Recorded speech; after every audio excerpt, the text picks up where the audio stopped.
Ian Thorpe, welcome back to the swimming fraternity and your first meet in 18 months. How do you feel on the eve of racing?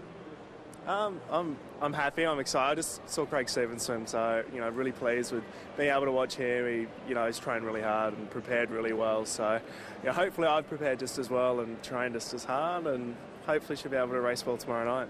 How does it make you feel inside, sitting back watching a teammate, knowing that it's your turn to race again tomorrow? I guess it's a little bit of unknown because it's something you haven't done before, come back from a big break. Yeah, I had a long break in swimming terms after the 2000 Olympics. I had about 4 months off. This time I've had 6 months off, training, but I haven't competed. I'm in this kind of unknown territory, unknown world where I'm not excited about racing tomorrow. I'm not nervous about racing tomorrow. It just feels like it's what I need to do at the moment. I've prepared well, and things have been going pretty good. So I'm hoping to be able to do a good time. Hoping, but do you actually know? Do you know what to expect from yourself? I used to be able to say I knew exactly what time I could do, but I've had good preparations where I've swum poorly. I've had bad preparations where I've swum well, and vice versa. So there's always that kind of question mark there, whether or not you're going to be able to produce where you want to be able to produce. And on the night, a lot of things can happen. Just circumstantial things can happen, and you don't race as well as what you'd expect to. Can't quite see it now because you're wearing a tracksuit, but when you are warming up in just the brief costume, Adidas costume, you can actually see that your body's changed a little bit. A bit more of a sprinter's physique, you've muscled up, toned down a little bit in terms of body fat. Is that a fair summation of the body? Yeah, I even during my break I worked really hard to keep the weight off, which I think for most swimmers when they do have a long break is probably the biggest battle.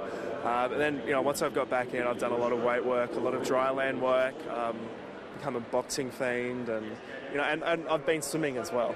Believe it or not, I have been in the pool doing plenty of laps. But not quite the same kind of training as a 400-metre freestyle preparation. You mentioned Craig, you saw him race. Did you get itchy feet? I didn't get itchy feet. I was actually more nervous watching Craig race than what I get before I race, because I feel like being able to train with Craig, and we're friends from way back. It's great having him there, and when you have a squad that's as close as what our squad is, you kind of feel attached to their performances. So I was nervous for him to perform well. Under any circumstances would you reconsider once you get to the Commonwealth Games in racing the 400 freestyle? Never say no, but I strongly doubt it. To whatever extent, and please don't expect it because I won't be doing it. Okay, my final question to you. We saw at your last National Championship appearance in 2004 a false start. Your coach, Tracy Menzies, is now pregnant with 3 weeks to go, so no false starts? No false starts for me, possibly a false start for Tracy. I hope not. Either do I. Well, hopefully not during trials. All this stress and whatever else, it may happen, but Tracy's due quite soon, so hopefully she can hold on for trials. And you're on your best behaviour? Of course I am, sometimes. Good luck to you. Cheers, thank you.